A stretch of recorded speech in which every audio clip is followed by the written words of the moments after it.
Goeiemôre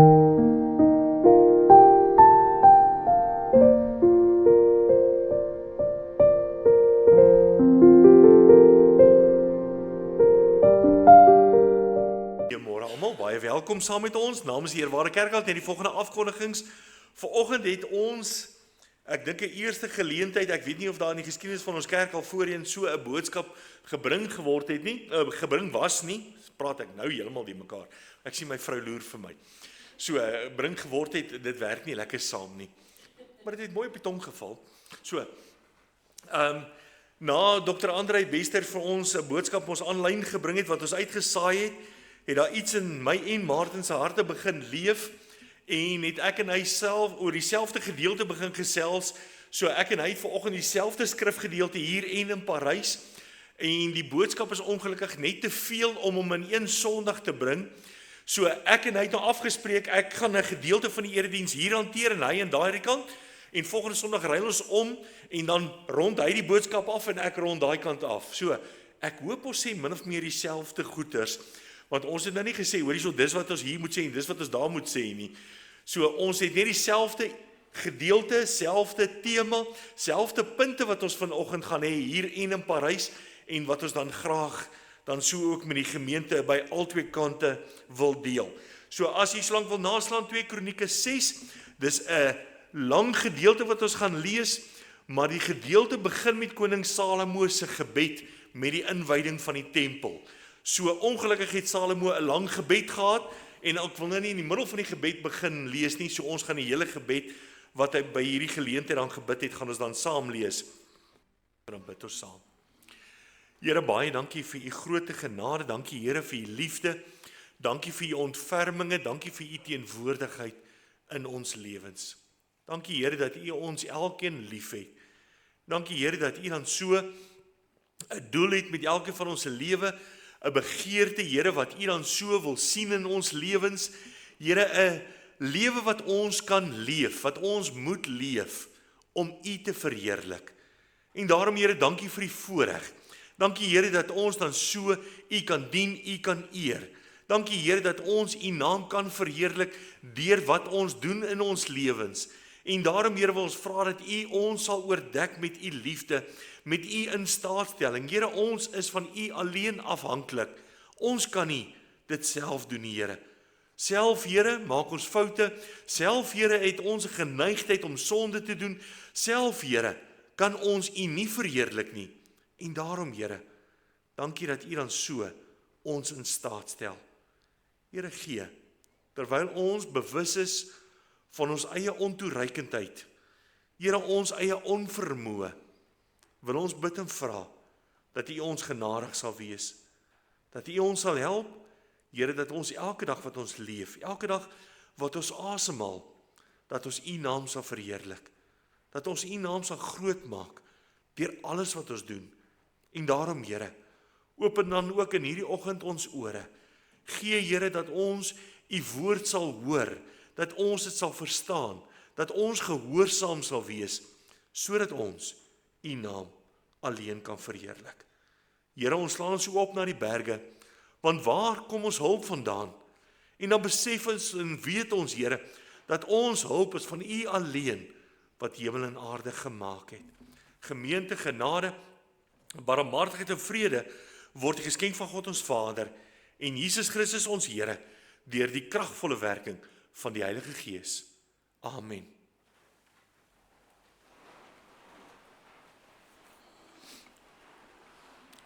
Nou vriende, ons gaan nou saam lees uit 2 Kronieke uit. Nou 2 Kronieke is 'n baie interessante boek. Dit is in die Engels is dit Chronicles. So dit is die verhale van 1 en 2 konings wat dan weer hier opgeteken word en dan vir ons dan so gegee word. Nou Salomo eerstens word dan voorgestel as hierdie super slim koning. Die wysheid wat die Here vir hom gegee het, na Salomo dit dan van die Here gevra het en hoe dit dan toepaslik uitgeleef word deur Salomo se lewe. En dan word die tempel deur Salomo gebou en dit is nou die geleentheid wat ons ook dan nou saam gaan lees, maar soos wat ons gaan saam lees, sal u hoor in selfs Salomo se gebed, waar Salomo sê, maar Here, ons bring nou hierdie offer aan U. Maar wat gebeur as ons as mens teleurstel? Wat gebeur, Here, as ons as mens sondig? Here, dan roep hy tot die Here. Here, moet ons nie verwerp nie. Moet ons nie uitgooi nie, Here. Maar Here, skep vir ons 'n weg waardeur ons weer kan terugkeer na U. 'n Weg, Here, wat ons weer deur U aangeneem, deur U geseën kan word. Met ander woorde, selfs in Salomo se gebed en dan in die antwoord van die Here op Salomo se gebed, word dieselfde idee, selfde konsep word herhaal uit al twee, uit die gebed uit en uit die antwoord uit. Met ander woorde, dit gaan juis oor ons menslike swakheid. Dit was koning Dawid, dan koning Salomo. Wat baie interessant is, as ons nou net ter inleiding daaraan kan dink vir 'n oomblik. Salomo se ma is Batseba, die vrou wat koning Dawid van die dakke van die paleis af gesien het terwyl sy bad. En hy het haar begeer, en hy het haar laat haal, en hy het haar swanger gemaak. En toe die swangerskap dan so bekend word, toe dat weet sy vir Dawid, ons het 'n probleem. Ek is swanger. My man is nie by die huis nie. My man is in die weermag, besig om te veg vir jou as koning. Hy laat vir Uria haal. Hy sê vir Uria, jy is so 'n goeie presteerder. Ons is so trots as land op jou. Jy kan vir 'n naweek, kan jy pas kry, jy kan huis toe gaan. Uria besef sy verantwoordelikheid teenoor sy land. Hy sê, ek gaan nie huis toe gaan terwyl almal anders te verder veg nie. Ek sal gaan diens doen by die stadspoorte. Saam daar sal ek sorg dat die stad beveilig word. Salomo wou gehad het Uria moet huis toe gaan, laat die swangerskap net nie bekend word nie. Uria word teruggestuur. Uria word bevorder tot die eerste linies van die oorlog. Uria kan heel voor gaan veg. En die volgende stad wat ingeneem word, die gewoonte daardie tyd was, hulle het bo op die stadsmure gestaan met groot voorwerpe, klippe en so aan, en dan het hulle dit van bo af afgegooi op die naderende soldate. En een van daai groot stene het Uria getref en Uria het gesterf. So Salomo, uit Dawid, verskoon, sy sonde het toe nie uitgekom nie. Na sy Uria se afsterwe berou het en geween het Dawid haar geneem, Dawid haar geneem as vrou. Die swangerskap, die kind is gebore, die kind het gesterf. Die volgende kind wat uit daardie verhouding gebore is, Salomo. Hoor jy die genade van die Here?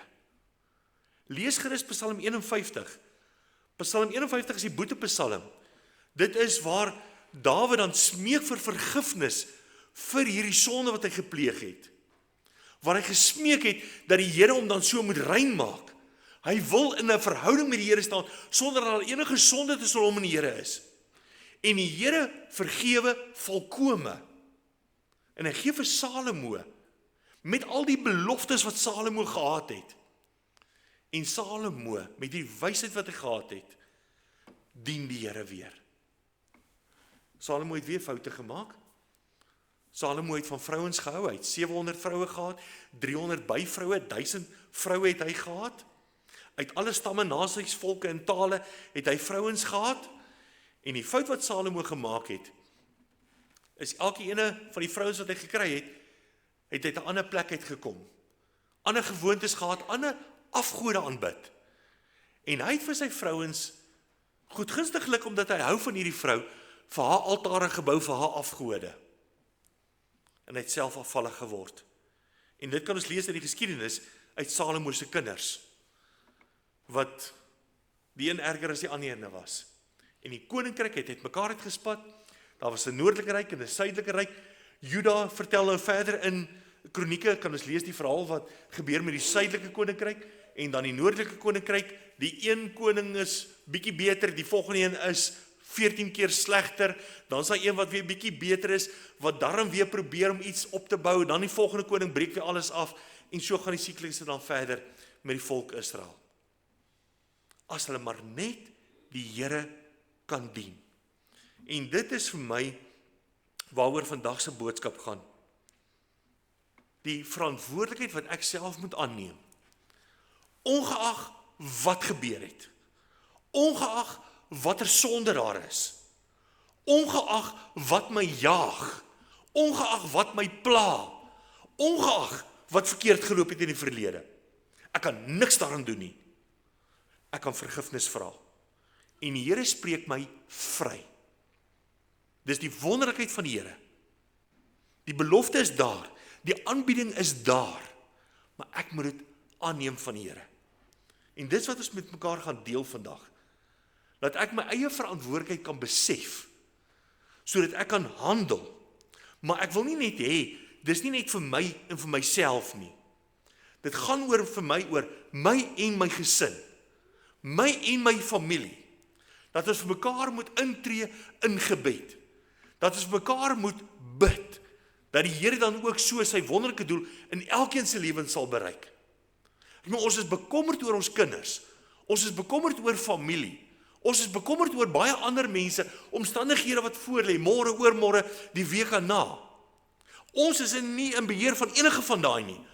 Al wat ek oor beheer het, is my keuse wat ek maak. Psalm sê, my lewe is in my hande. My keuse wat ek doen. Of ek gehoorsaam wil wees, en of ek die Here wil ongehoorsaam wees. Kom ons lees saam.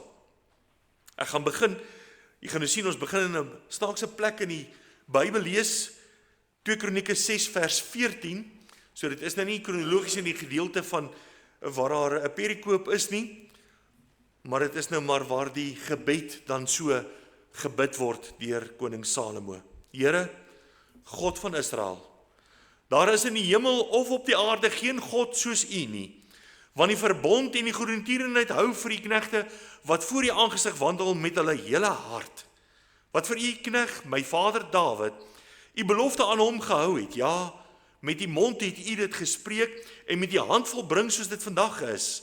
Hou nou ook, Here, God van Israel, die belofte wat U aan U knegt, my vader Dawid gedoen het, naamlik, daar sal vir jou nooit 'n man voor my aangesig ontbreek, wat sal sit op die troon van Israel nie, as jou seuns net op hulle weg ag gee, deur te wandel in my wet, soos jy voor my aangesig gewandel het. Kan ek vir 'n oomblik onderbreek? Hoor hoe swaar lê dit op Salomo se hart. Hy het geleer uit eie foute uit. Maar nou sien hy sy kinders groot word. En nou sien hy sy kinders dien nie die Here nie.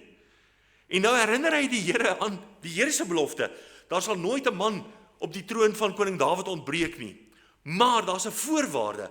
As jou seuns net op hulle weg ag gee, deur te wandel in my wet, soos jy voor my aangesig gewandel het. Jy moet net doen wat reg is.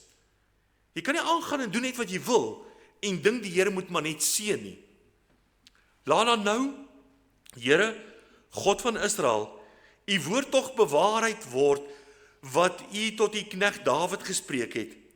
Maar sou God werklik by die mense op die aarde woon?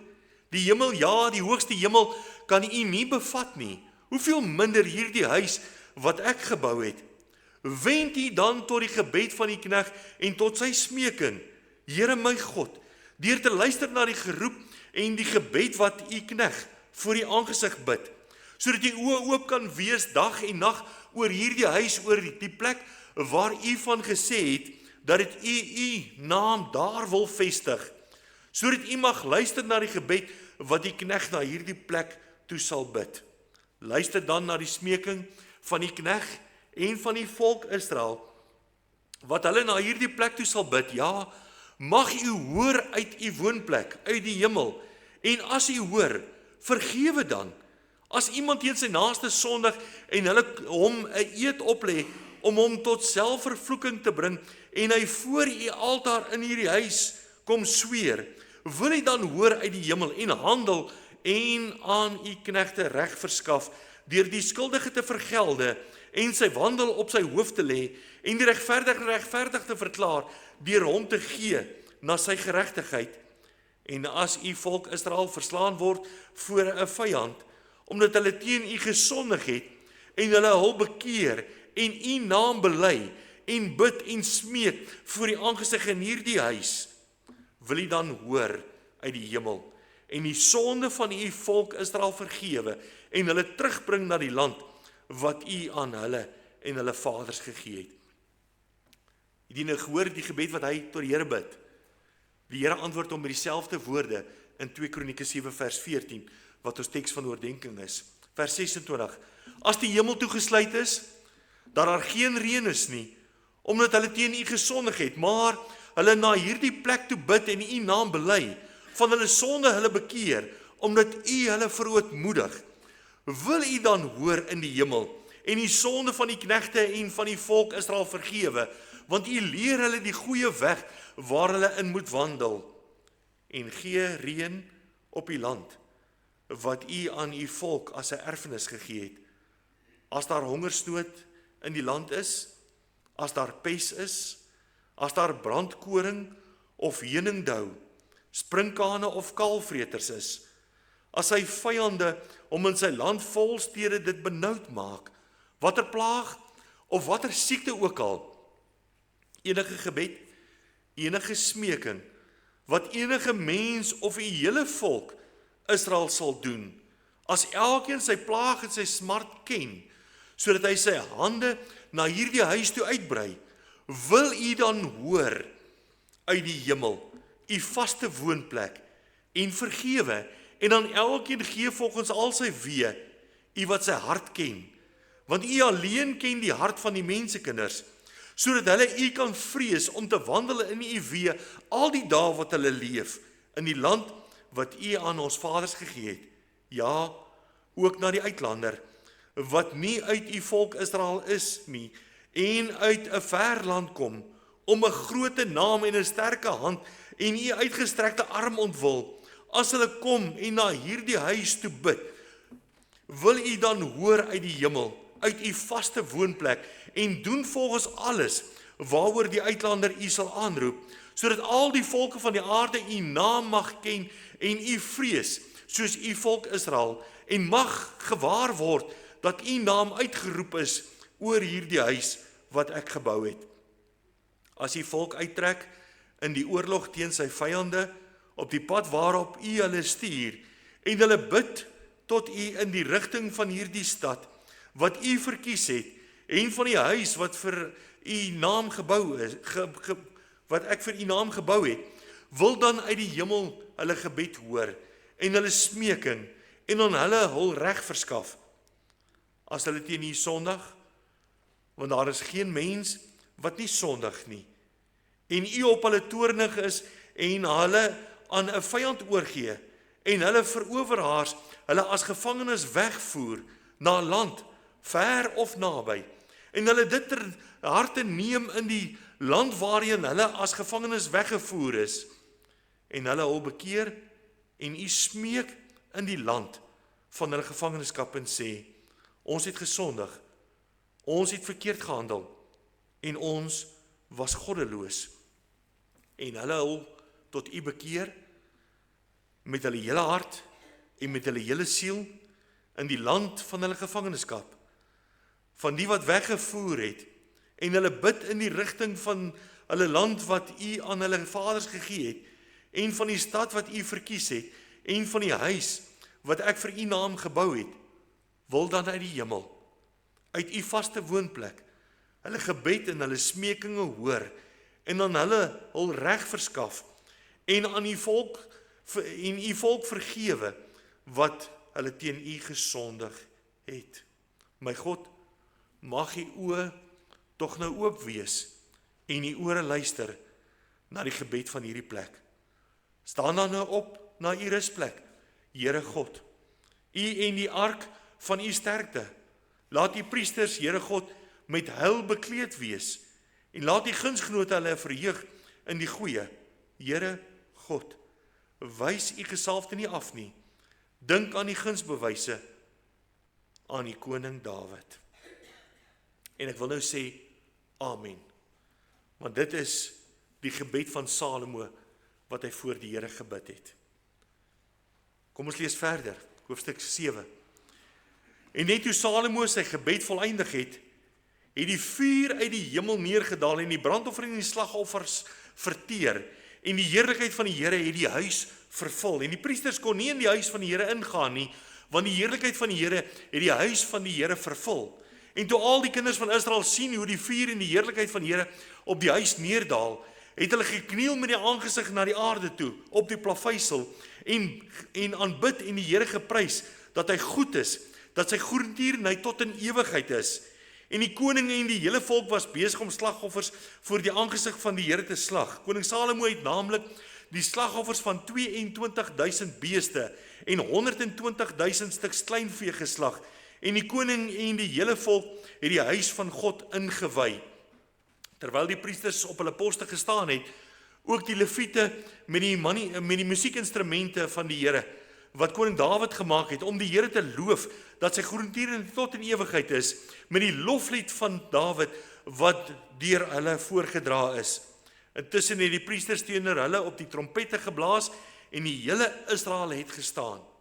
En Salomo het die middel van die voorhof geheilig, wat voor die huis van die Here was. Want daar het by die brandoffers en die vetstukke van die dankoffers berei, omdat die koper altaar wat Salomo gemaak het, die brandoffer en spysoffer en die vetstukke nie kon bevat nie. So het Salomo dan in die tyd die fees gehou, 7 dae lank, en die hele Israel saam met hom, 'n baie groot vergadering, van die ingang na Hamat tot by die spruit van Egipte. En op die 8ste dag het hulle 'n feestyd gehou, want die inwyding van die altaar het hulle 7 dae lank gevier, en die fees 7 dae lank. En op die 23ste dag van die 7de maand het hy die volk na hulle tente laat gaan, verheug en vrolik van hart oor die goeie dinge wat die Here aan Dawid en aan Salomo en aan sy volk Israel gedoen het. En toe Salomo die huis van die Here en die huis van die koning voltooi het, en alles wat Salomo in sy hart gekom het om in die huis van die Here en in sy huis te maak, voorspoedig uitgevoer het, verskyn die Here in die nag aan Salomo en sê vir hom, ek het jou gebed gehoor, en hierdie plek vir my as 'n offerhuis verkies. Dit is ook ons teks van oordeenking. As ek die hemel toesluit, dat daar geen reën is nie, of as ek die sprinkaan beveel om die land af te eet, of as ek die pes onder my volk stuur, en my volk oor wie my naam uitgeroep is, hulle verootmoedig en bid en my aangesig soek, en hulle bekeer van hulle verkeerde weë, net soos wat Salomo gevra het, dan sal ek uit die hemel hoor, en hulle sonde vergewe, en hulle land genees. Nou sal my oë oop wees, en my ore luister, na die gebed van hierdie plek. Hoor die onderneming, hoor die belofte. Salomo het julle gevra, Here God, hoor. Die Here sê, ek hoor. So het ek dan nou hierdie huis verkies en geheilig, dat my naam daar kan wees tot in ewigheid. En my oë en my hart sal altyd daar wees. Nou vriende, 'n wonderlike geleentheid wat die volk beleef het. En aangesien dit nou in die tempel was, het die Here nou gesê, ek het hierdie huis as my huis verkies. Nuwe Testamenties het die Here vir ons 'n groter voorreg as in die Ou Testament gegee, na die uitstorting van die Heilige Gees, na Handelinge 2, waar die Here gesê het, ek gaan nie meer net in 'n huis woon, in 'n plek van samekoms, in 'n kerk woon nie, maar ek gaan in jou as my kind kom woning maak. Met ander woorde, ek is nou die verkose huis van die Here. As kind van die Here, kom woon die Here in my as sy huis. Maar daar's een probleem, een uitdaging. Ek het hierdie plek verkies vir my as 'n offerhuis. Die tempelarea was geheilig gewees deur Salomo, as gevolg van die verskriklike hoeveelheid van offers wat hulle gebring het, en die brandofferaltaar kon nie alles dan so dra nie, so die hele voorhof was gebruik gewees, waar diere geslag is, en waar hulle gebring is as 'n offer aan die Here. Dit was 'n house of sacrifice. Direk vertaal, 'n house of slaughter, 'n slagpale. Maar nou, ek hou nie van 'n slagpale nie. Ek het al lankal gesê, as ek heeldag so met vleis moet werk, dan sal ek ook maar 'n vegetariër word. Want daai bloedreuk is nie aangenaam nie. Maar dis wat op hierdie dag gebeur het by die tempel. Duisende wat geoffer is vir die Here. En nou sê die Here, hierdie plek het ek verkies. Maar Nuwe Testamenties, nou het ek jou verkies as my offerhuis. Nou, dis baie maklik om 'n mooi gesig voor te sit. Dis baie maklik om te gaan leef daar buite as die omstandighede maklik is. Maar nou word ek verkies as offerhuis van die Here. As die ruimte wat aan die Here 'n offer moet bring. So met ander woorde, daar word nie nou meer diere geoffer nie. Maar my lewe is hierdie offer aan die Here. Die Here beveel vir Kain en Abel, hulle moet 'n offer bring. Kain, ek bring wat ek wil. Ek gaan 'n klomp groente en vrugte bring, want ek is 'n groente en vrugte boer. Ek gaan dit bring as 'n offer aan die Here. Abel slag 'n lammetjie en hy bring dit aan die Here. En die rook van hierdie offer gaan op en die Here neem hierdie offer aan. Kain se offerrook wil nie eens opgaan nie. Die Here verwerp hierdie offer. So met ander woorde, ek is 'n offerhuis vir die Here, soos wat dit voorgeskryf is deur die Here. Ek kan nie sê ek's 'n offerhuis en ek maak net wat ek wil en ek doen met hierdie offerhuis soos wat ek goed dink nie. Want dan is dit nie vir die Here aanneemlik nie. Dis nie wat die Here beveel nie. En dis juis waaroor hierdie hele gebed van Salomo gaan, die antwoord van God op Salomo se gebed. Here, as ons 'n verkeerde offerhuis is, Here, as hierdie offerhuis sou oortree, as hierdie offerhuis Here U nie meer dien nie, U nie meer verheerlik nie, Here, skep vir my 'n weg, sodat my huis weer 'n offerhuis kan wees wat deur U aangeneem word. En hoor die belangrikheid daarvan, die beklemming in Salomo se hart, sy eie kinders wat die Here nie dien nie. En Salomo het 'n deur oopgemaak met die afgode wat hy toegelaat het, wat hy nie weer kon toemaak nie. Toegewings wat ons maak in ons lewens, waar daar nie weer op 'n terugkeer is nie. Die volgende geslag is weggevoer na Babylon toe. Het die Here hulle in verstrooiing gebring oor hulle ongehoorsaamheid. En dit is my so ironies dat Salomo bid, Here, al gaan hulle in 'n ver land as gevolg van hulle sonde, en dit gebeur. Dit gebeur omdat hy sonde nie hanteer word nie. Die Here vra, en ek wil sê die Here gee vir ons hierdie voorreg om hierdie keuse te kan maak. Wil ek die seën van die Here ervaar? Wil ek hê die Here moet my offer aanneem of nie? En nou is dit maklik om te sê, ja, maar ek wil hê my lewe moet altyd vir U 'n offer wees. Ek wil hê my lewe moet deur U aangeneem word. Maar Here, ek gaan maak net wat ek wil. U moet my net aanneem. Dis nie hoe dit werk nie. God maak nie 'n kompromie nie. God kan nie sonde aanneem nie. En daarom is die onus, die verantwoordelikheid lê op my. Paulus verduidelik dit vir ons baie mooi in Romeine 12 vers 1. Ek vermaan julle dan, broeders, by die ontferminge van God, met die liefde van die Here.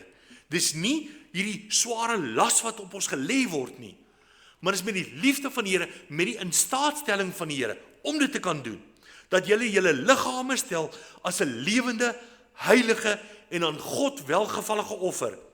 En dan sê hy, en dit is julle redelike godsdiens. Dis nie onredelik nie. Wil jy deur God geseën word? Hierdie is die manier.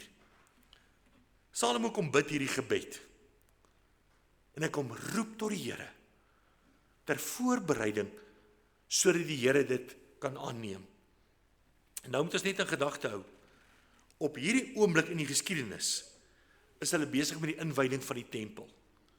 Die Here het hierdie offer aangeneem en hulle het 'n groot fees vir 21 dae gehad om die Here te verheerlik, offers gebring elke dag, feesvieringe, want hulle is in die teenwoordigheid van die Here. Met ander woorde, dit het met hulle goed gegaan. Hulle het die teenwoordigheid van die Here ervaar, gesien in hulle lewens, hulle het die Here geëer deur hulle offers. So met ander woorde, dit was 'n goeie tyd. Maar nou gee die Here hierdie antwoord op hierdie gebed. Met ander woorde, dit gaan nie nou oor ek dien nou die Here en nou is dit op van toepassing nie. Dis juis omdat ons mens is, omdat my lewe nie altyd die Here verheerlik nie, gee die Here nou vir ons die voorskrifte oor hoe gemaak as my lewe die Here nie verheerlik nie.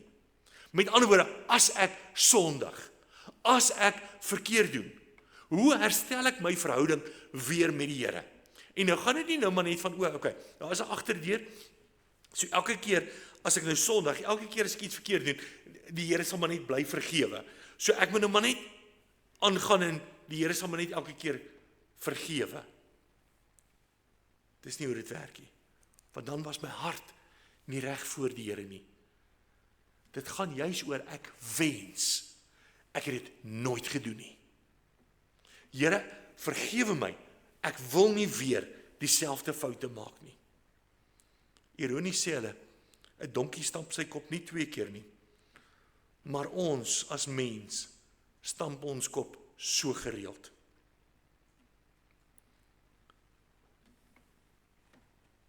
Wat ek oor gewonder het oor hierdie gedeelte, is die belofte wat die Here gee. As julle, dan sal ek uit die hemel hoor en hulle sonde vergewe, sê die Here. En 'n verdere belofte, en hulle land genees. Verwys die Here nou na die hele volk as almal dit doen? Of as die wat dit begeer van die Here, dat die Here dit vir jou sal doen? Dit gaan vir my oor jy as individu, wat 'n invloed, wat 'n impak kan maak. Nou as ek wil sê, ons het geen sonde nie. Ons gemeente is so voorbeeldig. Ons elkeen verheerlik die Here elke dag. Dan lieg ek vir myself. Hoekom sê ek so? En dan sal ek die land genees. Is ons land gesond? Nee. Ek dink dis 'n baie maklike antwoord eintlik. Nee, ons land is nie gesond nie. Ons land is in 'n toestand. En nou wil ons baie maklik sê, dis die regering van die dag, wat nie hulle verantwoordelikhede nakom nie, wat steel, wat bedrog pleeg, wat alles doen wat ons almal van weet, en hulle verbeter nie infrastrukture nie, alles verswak om ons, alles val uit mekaar uit. Dit is hulle verantwoordelikheid. Maar wat is die belofte van die Here? En hierdie is vir my die mooi konsep van hierdie offers wat die Here vir my gesê het, ek is sy offerhuis. Die offers wat die Here gevra het in die Ou Testament, is die eerstelinge van die oes. So met ander woorde, ek kry 1 keer 'n jaar kry ek 'n oes in van hierdie land. Nou begin ek met die oes se insameling. En wat vra die Here van my? Die eerstelinge van die oes. So met ander woorde, die eerste wat ek insamel, die eerste oes wat ingebring word, behoort aan die Here. Ek moet dit vir die Here gee. Maar Here, ek het heel jaar uitgesien na hierdie oes. Here, ek sal later, sal ek 'n oes deel gee. Maar hierdie is nou die eerstes wat gekom het. Here, hoe kan U die beste van my vee vra? Here, want hierdie os, hierdie bees, moet nog goeie teeling wees vorentoe. Ek kan nie daai dier bring as 'n offer nie. Here, hierdie enetjie is baie swak en dis die uitskop ene. Ek gaan hom in elk geval slag. So ek bring hom sommer as 'n offer. Waarin lê my geloof dan? My geloof lê in die opbrengs van hierdie oes. My geloof lê in daardie bees se voortplanting. Die Here sê, gee my jou beste en kyk wat gebeur met jou lewe. Maar Here, ek sal gee wat oorbly. Here, ek sal later gee. En ek dink hieraan is elkeen van ons skuldig. Dis maklik om te gee in oorvloed. Dis moeilik om te gee in gebrek. Om dan nog steeds die Here te vertrou. En dit is waaroor hierdie gebed gaan. Here, hoor my gebed. Here, my smeking is ek wil 'n offerhuis voor U wees. Ek moet 3 punte met U behandel en ek het nog eens begin met die eerste punt nie. So sterkte vir Dominee Martin wat volgende Sondag moet aangaan met die ander deel.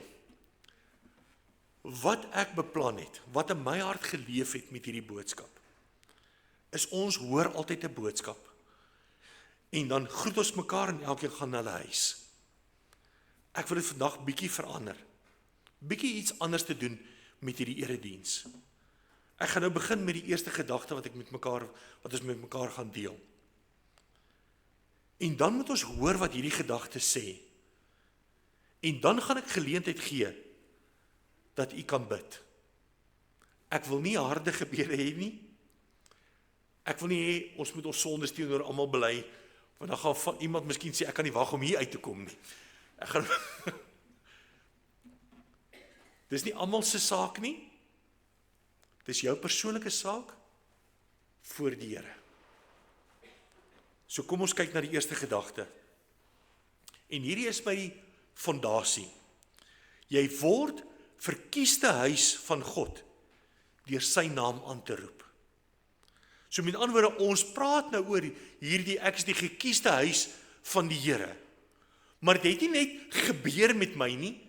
Dis nie net van wie my oupa en my pa en nou ek is nie. Dit gebeur nie van ek het groot geword in die kerk en ek is gedoop en ek het katekisasie 100% voor gekry en ek is 'n lidmaat en ek is 'n ouderling en ek is al daardie goetertjies nie. Dit gaan nie daaroor nie.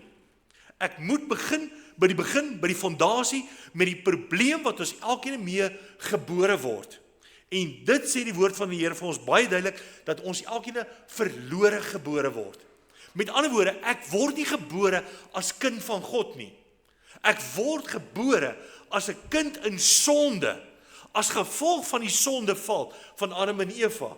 Het ons kennis gemaak met sonde.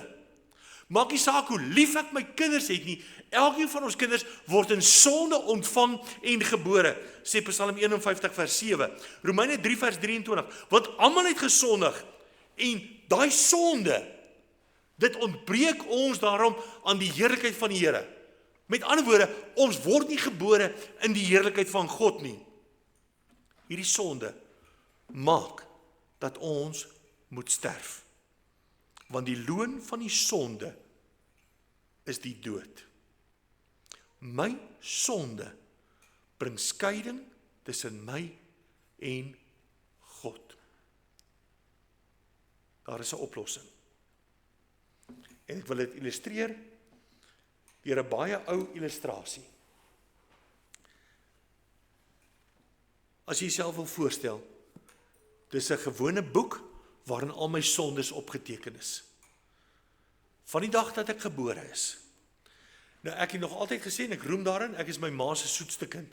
Julle ken nie die ander kinders nie. Ek is my ma se soetste kind. As ek net 3 sondes op 'n dag doen, ek het 'n slegte gedagte, ek jok vir iemand, maar is daar nie 'n lelike leuen nie. Ek jok vir iemand, en ek bid nie. Biddeloosheid is 'n sonde.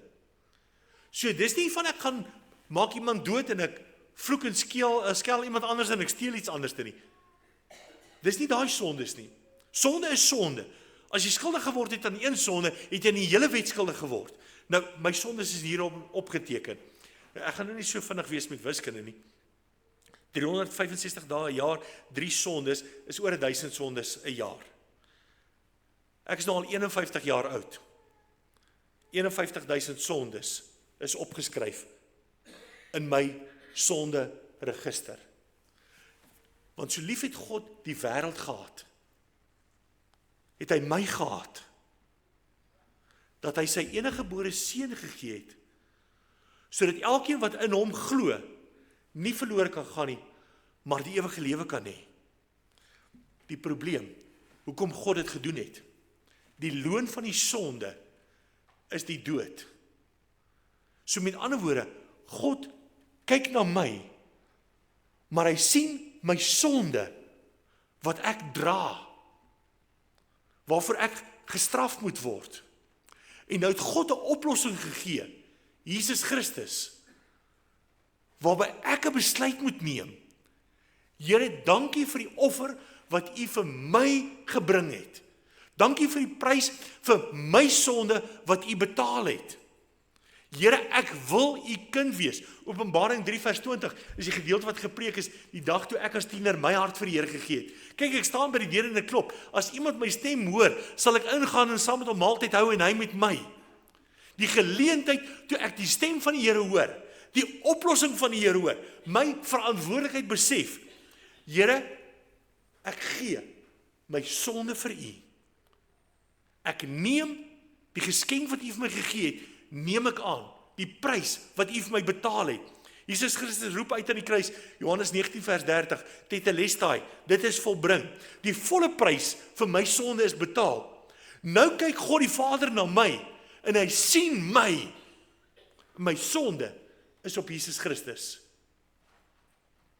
Dit is die fondasie. Dit is hoe ek 'n gekose, verkieste, uitgesoekte huis van God kan word. Geen ander manier.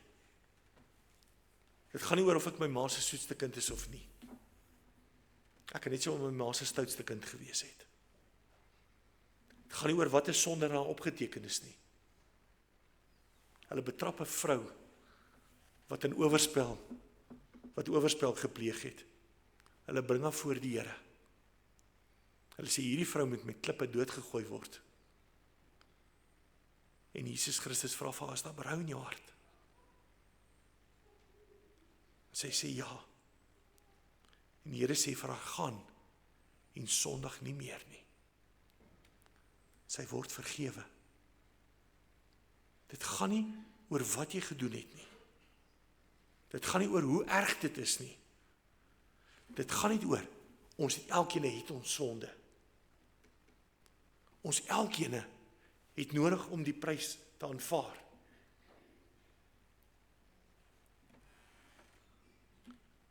Romeine 6 vers 23. Want die loon van die sonde is die dood.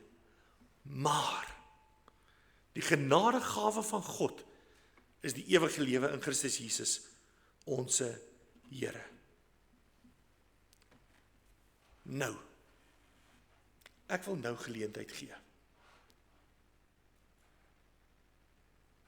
Jy moet sonder twyfel in jou hart weet of jy dit gedoen het.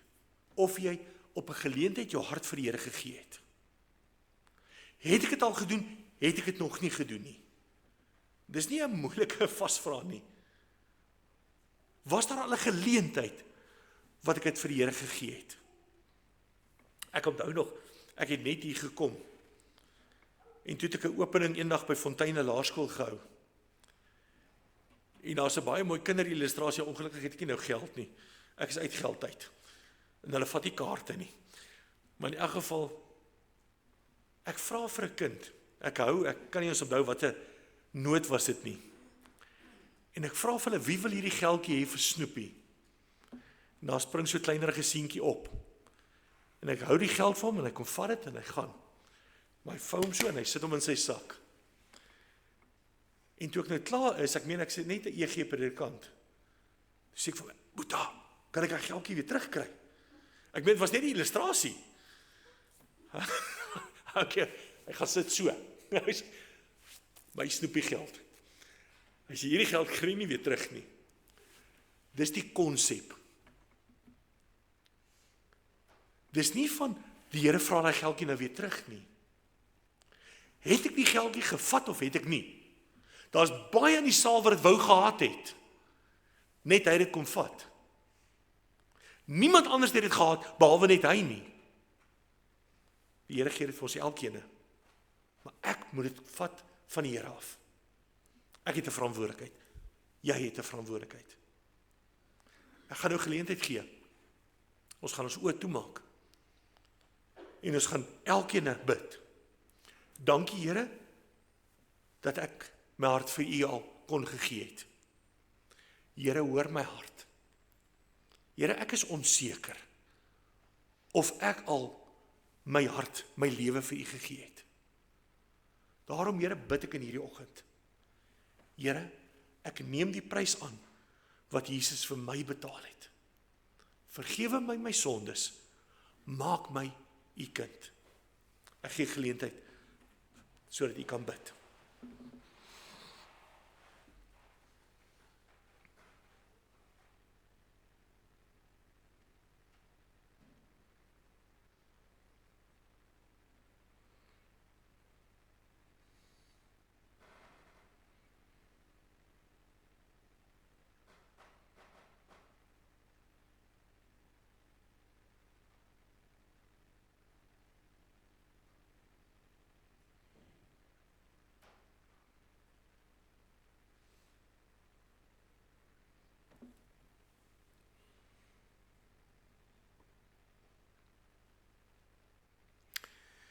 Here, baie, baie dankie dat ons in hierdie oggend so saam kan bid. Here, elkeen van ons roep tot U in gebed. Here, daar's dankbaarheid in ons harte, of daar is 'n nood, Here. Here, gee, dat daar sekerheid in ons elkeen se harte sal wees. Dat ons sal weet, dat ek 'n kind van U is. Dat ek, Here, U offerhuis geword het. Here, dankie vir die voorreg. Dankie, Here, dat Jesus Christus in my plek vir my sonde gesterf het. Dankie, Here, dat U op grond daarvan, Here, my sonde vergewe. Dat U my, Here, as kind kan aanneem. Here, dat U dan so met my 'n verhouding het. Dat U my wil seën, dat U betrokke wil wees in my lewe. Daarom, Here, dankie dat ons dan met groot vrymoedigheid, Here, vir U kan dankie sê. Vir dit wat U deur Jesus Christus vir ons kom doen het. Here, help ons. Wees ons genadig. Dat ons hierdie voorreg as offerhuis met volheid sal uitleef. Dat ons U naam sal verheerlik. Dat ons U naam sal loof en prys. Here, gee dat daar geen twyfel in ons harte sal wees nie. Here, U sê, U gee die belofte, dat as ek die deur oopmaak, sal U inkom. Dankie, Here, dat U in ons lewens is. Amen.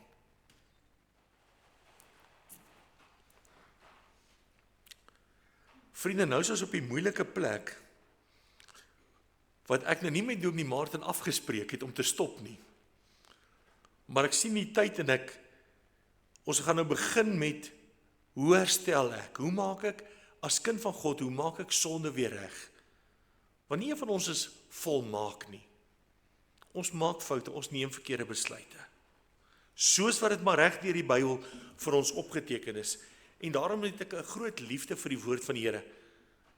Wat nie net vir ons die mooi verhale gee, maar ook die moeilike verhale opgeteken het. Hoe maak ek reg? En ek dink, ek gaan daardie voorreg vir Dominee Martin los, dat hy volgende Sondag dan by die tweede gedagte met u begin. So ek sal hom nou net inlig, die planne het aangepas intussen. So jammer daarvoor, maar ek dink nie ons het onnodige iets gesê nie. So daar's nou nie, ek het gedink ek moes ek bietjie gesny het om dat ons vinniger deur die preek kan kom nie. Ek wil nooit deur 'n boodskap jaag nie. Maar ek wil hê ons moet hoor wat die Here vir ons wil sê. So daarom mag ons in hierdie week wat voorlê met dankbaarheid voor die Here kom leef vir sy vergifnis wat hy vir ons gegee het. Maar dat ons ook kan uitsien, Here, maak nie saak wat ek verkeerd gedoen het nie.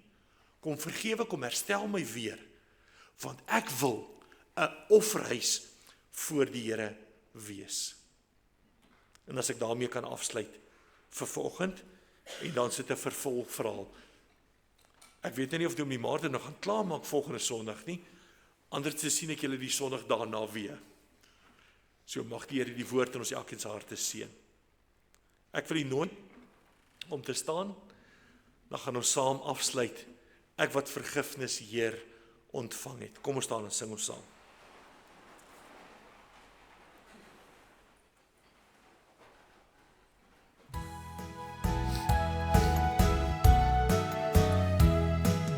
Ek wat vergifnis hier ontvang het, sing dankbaar my verlossingslied. U weet hoe ek na u verlang het, u het die guns my aangebied.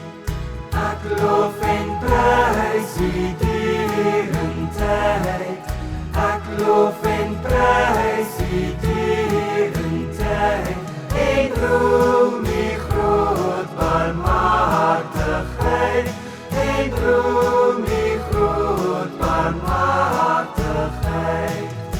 Ek was verlore in my sonde, en van die goeie weg vervreemd. Doch doen die Heer aan my die wonde, om my as kind terug te neem. Ek loof en prys u derentyd, ek loof en prys u derentyd, en roem u groot barmhartigheid, en roem u groot barmhartigheid.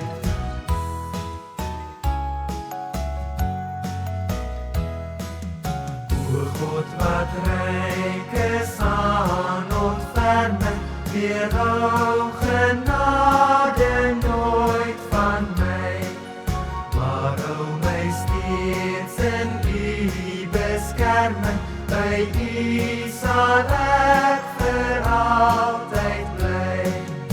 Ek loof en prys u derentyd, ek loof en prys u derentyd, en roem u groot barmhartigheid, en roem u groot barmhartigheid. Ontvang die seën van die Here. Die Here sal jou seën en jou behoed.